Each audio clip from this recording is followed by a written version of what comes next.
আসসালামু আলাইকুম সম্মানিত দর্শক, আমি আজকে আসছি একটা মিশ্র খামারে। এই খামারের মধ্যে কিন্তু মহিষও পাওয়া যায়, এই খামারের মধ্যে কিন্তু গরু পাওয়া যায়। এটা মূলত একটা ফ্যাটেনিং খামার। মহিষ বা গরু বাজার থেকে কিনে আনা হয়, এরপর এখানে এনে কিছুদিন লালন পালন করা হয়। সেটা 15 দিন হতে পারে, 1 মাস হতে পারে, 2 মাস হতে পারে। এরপর যখন একটা ভালো একটা দাম পায় তখন কিন্তু ওনারা বিক্রি করে দেয়। তো আমার এখানে মহিষ আছে প্রায় 2, 4, 6, 7, 8, 9, 10, 11, 12, 13 বাইরে আছে 2টা, 15টা মহিষ আছে। এদের মধ্যে এই মহিষগুলো হলো জাফরাবাদী, ভারতীয় জাফরাবাদী মহিষ। এবং বাকি যে মহিষগুলো আছে এই মহিষগুলো কিন্তু আমাদের দেশি মহিষ। আমি যদি আপনাদেরকে এদের খাদ্যাভ্যাসে একটু দেখাই কাছ থেকে, এই যে দেখেন, সানি দিয়েছে, মাকে দিয়েছে, ভুসি গুঁড়া দিয়ে মাকে দিয়েছে। পাশাপাশি কিন্তু পর্যাপ্ত পরিমাণে তরল খাবার কিন্তু এখানে প্রোভাইড করা হয়েছে, পানি প্রোভাইড করা হয়েছে, যাতে করে এদেরকে গরম কম লাগে। এবং আমি যদি আরও দেখাই আপনাদের, দেখেন মহিষগুলো কতটা স্বাস্থ্যবান, কত পরিমাণ স্বাস্থ্যবান, কত পরিমাণ স্বাস্থ্যবান। এই মহিষগুলোর জন্য কিন্তু দিনে অন্তত 2 বার গোসল করাই, এবং একবার কিন্তু পুকুরের পানিতে 2 ঘন্টার জন্য নামার ব্যবস্থা থাকে। না হলে কিন্তু এদের কিন্তু হিট স্ট্রেসে কিন্তু গ্রোথটা ভালো হবে না। এমনকি বেশি যদি হিট স্ট্রেস হয় তাহলে কিন্তু এরা মারাও যেতে পারে। আমি যদি আপনাদেরকে আরও দেখাই, এই যে দেখেন এগুলাও কিন্তু জাফরাবাদী, হ্যাঁ, এগুলা কিন্তু সবগুলাই ষাঁড়, সবগুলাই ষাঁড়। দেখেন এই যে এদের দাঁত দেখা একটু কঠিন, কিন্তু প্রত্যেকেই হয়তো 6 দাঁত বা বয়স প্রায় শেষের দিক, এরকম অবস্থা। এটা শুয়ে পড়ছে, এটা এই খামারের সব থেকে বড়। এটার আনুমানিক ওজন 1150 কেজি, মানে 1 টনেরও উপরে আনুমানিক ওজন, মানে শুধু মাংস আর মাংস। আমি যদি আরও আপনাদেরকে একটু দেখাই, এইদিকে যদি দেখাই, এইদিকে আসেন, এই যে এগুলা কিন্তু দেশি মহিষ। আমাদের দেশে যে টাইপের মহিষ হয় এই মহিষগুলা কিন্তু এরকম। আর এই যে ভাই আছেন, সেখানে পায়খানা করার মাত্র কিন্তু এগুলা সাথে সাথে কিন্তু পরিষ্কার করতেছেন। হয়তো একটু পরে কিন্তু ইনি পানি দিয়েও কিন্তু এই জায়গাটা পরিষ্কার করবেন। এবং আমি যদি আপনাদেরকে আরেকটা জিনিস দেখাই, এদিকে আসেন, এই যে এই পুকুর, এই পুকুরে কিন্তু গোসল করার ব্যবস্থা আছে।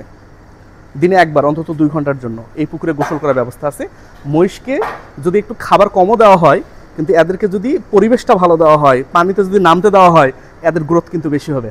আপনাদের আরেকটা তথ্য জানাই, গরুর থেকে কিন্তু এরকম মহিষের প্রতিদিন ওজন কিন্তু বেশি বৃদ্ধি পায়। মানে ফ্যাটেনিংয়ে মহিষে কিন্তু লাভ অনেক বেশি।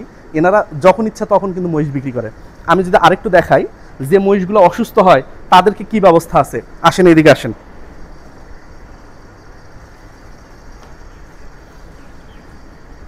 জাফরাবাদী,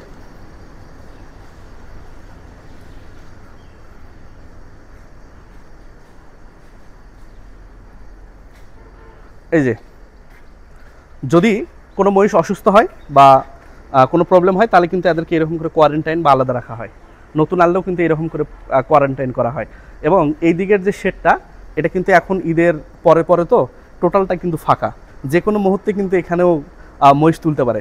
এবং আমরা যদি একটু খাদ্যটা দেখাই, এদিকে আসেন, এই যে খাবার কিন্তু সবসময় রেডি। গুঁড়া আছে, এখানে ভুসি আছে, আটা আছে, এনাদের কাঁচা ঘাস আছে, এবং খড়ও খাওয়ায়। তো এখন আমি আপনাদেরকে গরুর যে খামার ওটা আমি আপনাদেরকে দেখাবো, আসেন। এখানে কিন্তু গরুর ক্যাপাসিটি প্রায় 250-র উপরে, এবং মহিষের ক্যাপাসিটি 52-53টা। এবং এই শেডেরও দেখেন, এখানে কিন্তু এক অংশ কিন্তু অনেকটা পড়ে আছে। এখানে ফাঁকা, ঈদের সময় সবগুলা গরু বিক্রি করছে। এবং এখানে যে 5-6টা গরু বিক্রি করেনি, কারণ এই গরুগুলা কিন্তু কম বয়স। এগুলা কিন্তু নেপালি গির জাতের।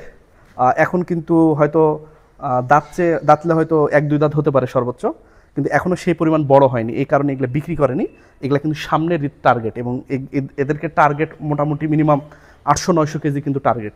আমি যদি আরও একটু এই দিক থেকে দেখাই, এই যে এগুলা হলো ক্রস, এগুলাও কিন্তু বিক্রি হয়নি বা বিক্রি করেনি। এগুলা কিন্তু বড় হবে আরও, এই জন্য হয়তো বিক্রি করেনি বা দামে হয়তো মিলেনি।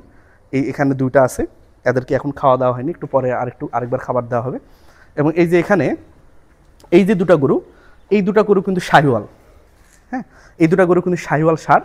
এদেরও টার্গেট হলো সামনে ঈদে, 2026-এর কুরবানি ঈদে কিন্তু এই 6টা গরু এনারা কিন্তু টার্গেট করতেছেন। এবং 1 মাসের মধ্যে, আমি যেটা শুনলাম মালিকের সাথে যেটা কথা বললাম, যে 1 মাসের মধ্যে ওনারা সব গরু কিনে ফেলবেন। এবং ওনাদের টার্গেট হলো যে 40 থেকে 60 বা 70 হাজারের মধ্যে সকল গরু কিনা।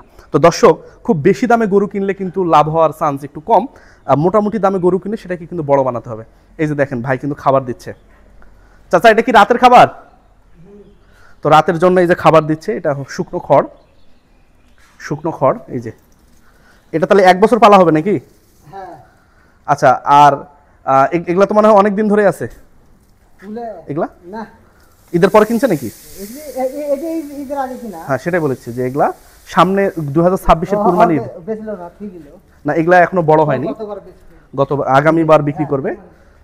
এগুলা হলো নেপালি গির জাতের, দেখতে অনেক শান্তশিষ্ট হয় কিন্তু অনেক বড় হয়, ওজন কিন্তু অনেক বেশি হয়।